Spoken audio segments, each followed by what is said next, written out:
I'll start recording now. Okay. Sure. Yeah.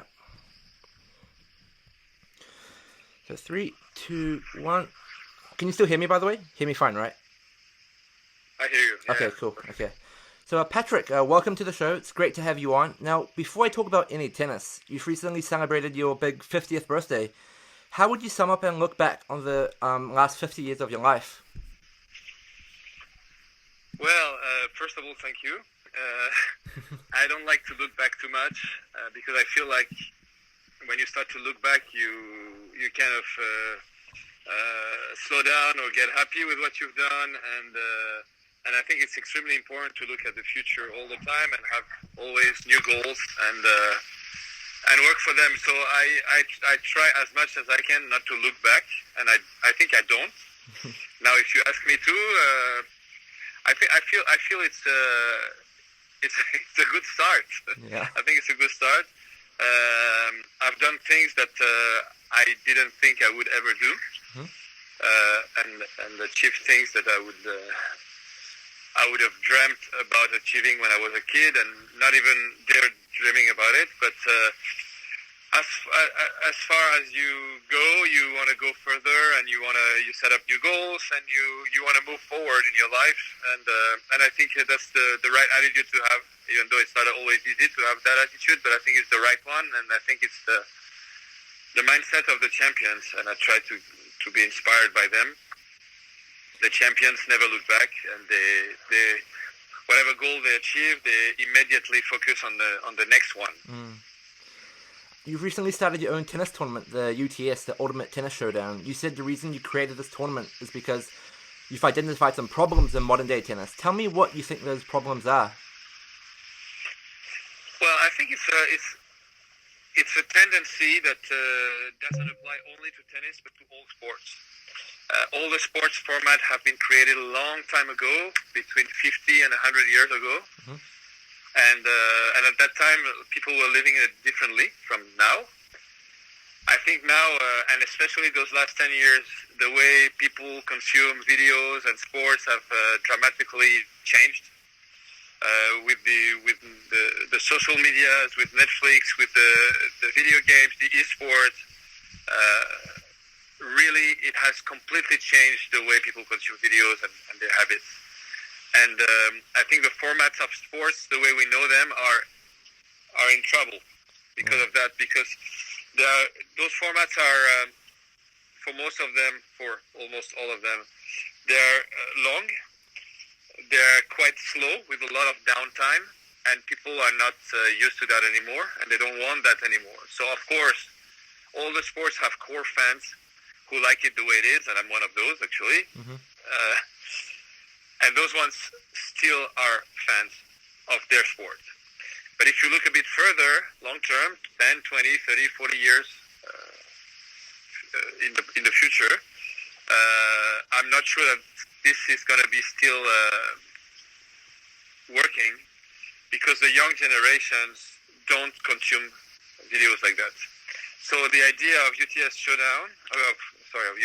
Ultimate Tennis Showdown, was to propose a different tennis with the goal to be able to bring new fans to tennis, people who are not watching tennis. And also younger people who are not watching tennis because of the format that is proposed. And I feel like if we're able to bring those people to tennis through UTS, they will start to enjoy it, they will start to like the players, start to know the players, and I'm sure they will start to watch also ATP, WTA, and Grand Slams. I mean, UTS and Fast 4 are all similar in a way that wants to make the sport much faster and quicker. Do you see UTS and Fast 4 being competitors to each other in the future? That's not the goal at all. And I think it's not so much about competition, it's all about what do the fans want. Okay. And I think the typical tennis fans, they love tennis the way it is. Yeah. And again, I'm one of those, so I love it the way it is. So this is fine. Okay. Yeah. Now, in the future, what's going to happen? That's the question. And and I think we have to find the right format. I don't believe that tennis, the way it is now, is going to be fulfilling for the young generations in the future. I don't think so. I can be wrong. Maybe I'm wrong, and then it's fine. But it's not to propose an alternative league to what ATP and WTA propose, and again bring new fans on board. I mean, UTS 1 finished a couple of weeks ago. It's been a success, I would say. What did you learn from UTS 1 that forced you to make changes for UTS 2? Well, first of all, the time between UTS 1 and UTS 2 was extremely short, so we couldn't do some major changes. Yeah. First of all, as you said, I think UTS 1 worked well. The players have loved the competition. It was very different, so I think everyone needed a bit of time to get used to it, but once you watch it 1, 2, 3, 4, 5 times, you get really used to it and you start to really enjoy it. Yeah. So that's the feedback that I get. So we didn't want to make any major change anyway. We made some minor changes here and there. We added women, which I think was really missing. Yeah. So we're gonna have also a women competition on UTS 2. Yeah. But what we plan to do is sit down after UTS 2 and rethink the whole concept. Maybe we won't change anything. Maybe we'll change little things. Maybe bigger things. I don't know yet. Mm-hmm. But we need time for that. We need to. When you finish UTS 1 and you have 1 week to prepare for UTS 2, it's too short to make any big change. And one of your goals, like you said, of the UTS was to get new and younger tennis fans. Have you achieved this, and how do you know? Well, we have figures, and that's what's great with the digital today is that we can track the people who are following us on the social medias. We have a lot of data about that, and then we have an OTT channel where we have a lot of data as well. So on everyone, so we can say that 50% of our fans were not tennis fans previously. So we brought 50% of our fans are new tennis fans. And the average age of our fan is 30 years old, which is twice younger than tennis. Yeah. And so that's a good start. Of course, we want to bring many more people to tennis, but it's a start. It's a good start. It just shows that the product reaches the goal the two goals that we wanted: new tennis fans and younger fans. Will we see Serena or Coco be featured in UTS 3 or any UTS in the future? I hope so. I would love to. Yeah. Serena was very nice. She said it was a great idea before I even started, and then gave me even some advice. Serena's modern. Serena's digital. So of course she understands all that, even though she's an incredible tennis lover and tennis fan. Yeah. The way it is. But you have to look at the future, and that's the whole challenge. Keep the tradition, but also look at the future. You have to do both things at the same time. And Coco's the younger generation, so I think she would be also amazing on UTS. That thing we're going to talk about, but at the moment, you know how much it's difficult to travel between the US and Europe. Yeah. And I'm sure you're going to ask me a question about that, actually. So it was not the right timing. Will we see UTS only be held in your academy in the future, or are you looking to expand to different places around the world? I definitely want to expand. Definitely want to see UTS all over the world. That was just a start. It was easier because we were all stuck because of COVID-19 where we were. Yeah. And the place, I think, Mouratoglou Academy is just perfect for that. We had everything on site for the players, but that's not the goal long term. I mean, we probably will keep doing some at the Mouratoglou Academy, but we also want to see UTS traveling all around the world, even though that's not the best thing to do at the moment. Mm-hmm. I mean, Patrick, would you agree one of the problems in tennis is that there are not enough, honest or extreme personalities like Nick Kyrgios, which makes tennis look boring to people who haven't watched tennis before? I don't know if it's about the personalities. I think we have great personalities in tennis. I think I more think that they don't dare expressing themselves. Yeah. And tennis is the most politically correct sport, maybe along with golf, on the planet. And this is not great because I think what people like is to know who is who and get to know the people, the players, get to like them, get to dislike them. Because then when you watch a tennis match or sports in general, if you want to feel emotion, you have to root for someone or root against someone. If you have no emotion towards the players, then it's more difficult to be emotionally involved. And especially when you want to bring new fans on board. So yes, I think it's important for the players to understand that they have to showcase their personalities. Not everyone can be Nick Kyrgios, and I don't think it would be a good thing if we had only Nick Kyrgioses. Yeah. It's great to have one, but at least show your personality. Don't try to say the thing that everybody expects you to say. Be yourself, and I always tell the players, be yourself. Everyone else is already taken, which is a great quote that I like. Yeah. And how was so this is missing? Yes, this is missing on court and off court. How was UTS trying to address those problems that you mentioned before? First of all, we've thought about each player in terms of what characteristics that he has in his game, but also his personality. And we've made short videos with a nickname for each of them. We try to showcase them as a product. But when I say product, it sounds very negative. I think it's very positive because everybody is different. And we show the differences between the people. We say why this player is special. What does he has that is special in terms of games, in terms of personality, in attitude, on the court, etc., etc.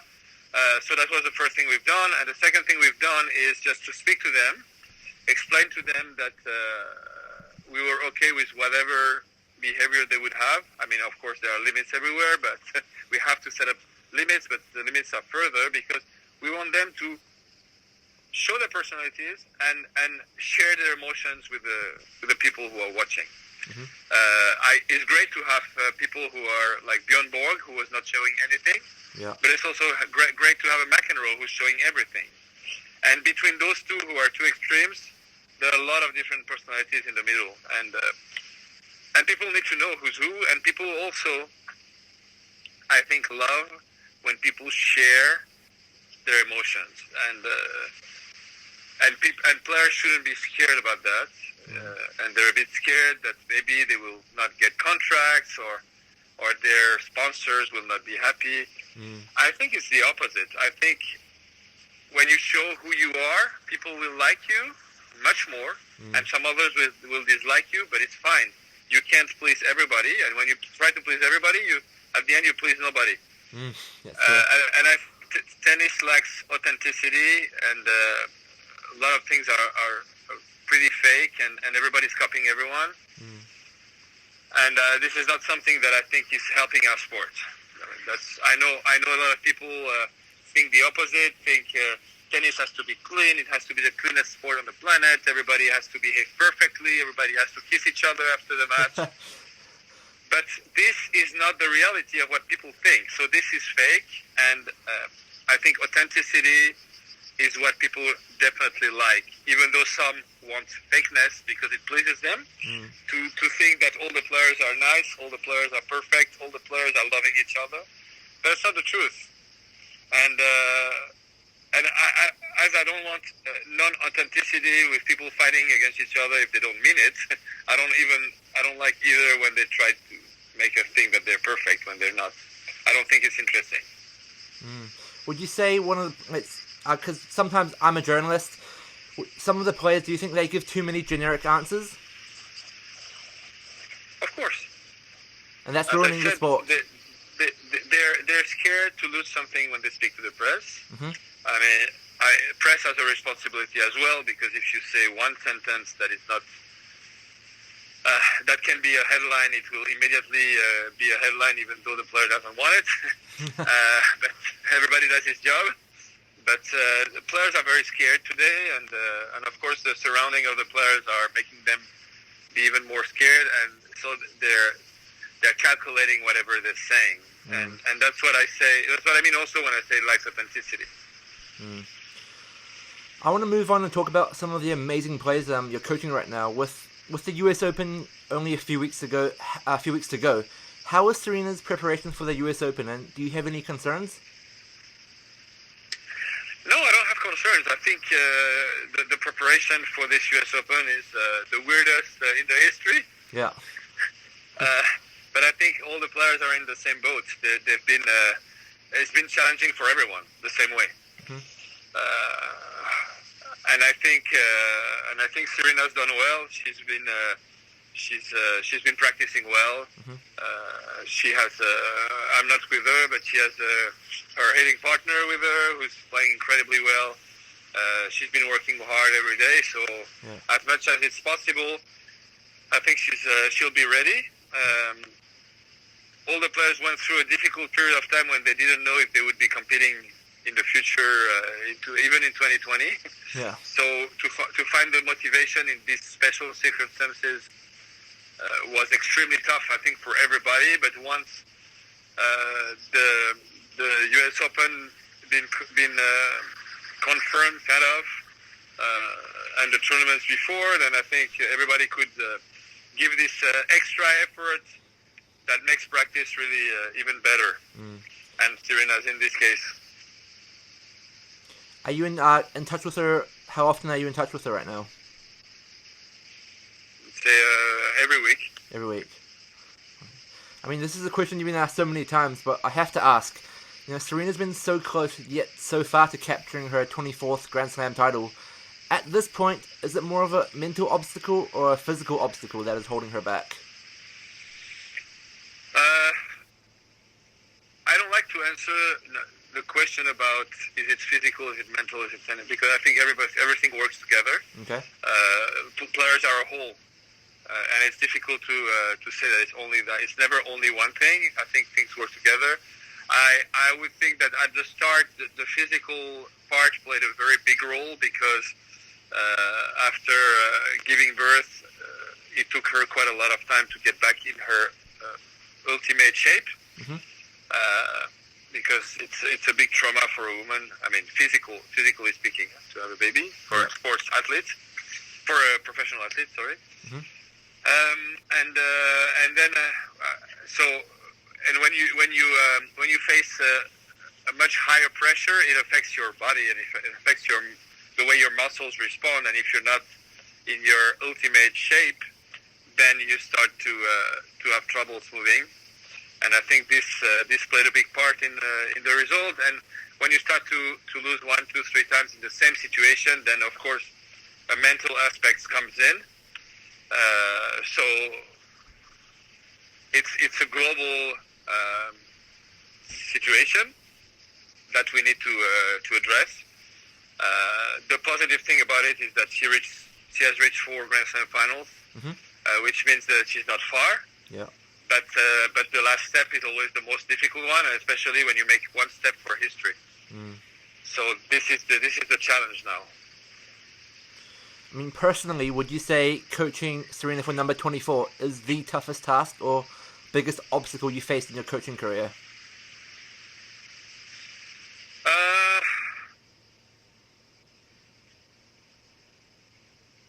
I don't know if it's the toughest. Yeah. But it's the current one. Yeah. It's the current one that we need to address. Yeah. I think it's a new situation. So every new situation brings its difficulties. It's a new situation because even though Serena has been number 1 for so long and has faced so much pressure in her life and her career, this is a new pressure when you play one match for the history. And so it's a new situation, and for the moment, what we've been doing for now 8 years, and that has been working quite well, doesn't work for that special purpose, which is to win the last match. So we have to bring something new, something different, a different answer to the problem. I mean, and in addition to Serena Williams, you're also working with Stefanos Tsitsipas and Coco Gauff. What do these three players from arguably different generations all have in common that make them great champions, and how are they different as well? Well, I mean, it's quite easy to compare Coco with Serena, even though I think there is not much to compare because I think both their personalities and their games are extremely different. Yeah. The only thing is Coco said she wanted to be the greatest. So I think those three players, what defines them the best, and I think that's also what defines champions the best, is the ambition they have. They're extremely ambitious, and all the rest comes with it. Because when you're that ambitious and you believe in yourself that much, which is the case for those three players, then you're prepared to do anything that is needed. They're working extremely hard. They're really hard on the tennis court. But if you ask me what are the three things that define a champion, I would say ambition. I would say competitiveness, the ability to be a great competitor, and and probably athleticism. And I think those three players have those three things. What were your first impressions of meeting Stefanos and Coco? Exactly the one that I just described. Because when I meet a player for the first time, usually they go through a week of tests. Yeah. And we're testing, of course, aspects, including the fitness, their ability to work on the tennis court during practice, but also the competitiveness, because I want to see them play matches, because that's what the job is about. It's about competing, and I want to see how good competitors they are. And I remember I was stuck by, and then I do an interview one-on-one, because I want to know them and understand their personalities, and that's what the three things that I just expressed. All three were great athletes. I mean, all two, sorry. You asked me about Coco and Stefanos. Yeah. They were both great athletes, even though Stefanos was not yet at that time. Coco was already at 10. I think Stefanos became an incredible athlete. They were both incredible competitors, like the type of player that beats players who are better than on the paper. And great personalities. Like, if you speak to them, even Coco, when she was 10, she was already so driven, so into her job, so into her goals. When you see someone who's 10 who's able to show that, you know it's rare. And final thoughts, Patrick. What separates good players and great players? What separates good players from great players, it's the personality. If you look at the top 100 there, I mean, all the players are great. They're all playing fantastic tennis, but just a few are champions. And what makes a difference is that it's this extra thing that they have, which is called mental. But what that in reality is how much they believe in themselves, how much they want it, how bad they want it. And I think that's the two. Sorry. Continue. Yeah. I think that's the let's say 2-3 things: competitiveness, and then the personality, how bad they want it, and how and how what are they prepared to do to achieve their goals. You talked about the champion mindset. Is that something you're born with, or something that can be trained? I think it's a combination. I think there is something that you're born with, but it's also how you were raised. And I think a lot of champions has been raised like that. I think so. Because I know all the parents really well, and I can tell that Richard Williams or the parents of Coco or the parents of Stefanos have taught their kids to have high goals, and and have also been with them every day to show them the way. All right, Patrick, great chat. Thank you so much. Before you go, one last thing. So, for the start of the year podcast, can you just introduce yourself to say, "Hi, I'm Patrick Mouratoglou, and you're listening to the Double Bagel," just for the start? Sure. Yeah. Hi, I'm Patrick Mouratoglou, and you're listening to the Double Bagel. All right, thanks, Patrick. Cheers for that. Thanks a lot. It's a pleasure. No, have a good. Say hi to Seb if you see him. Yeah, I will. Cheers, Patrick. See you. Thank you. Bye-bye. Bye.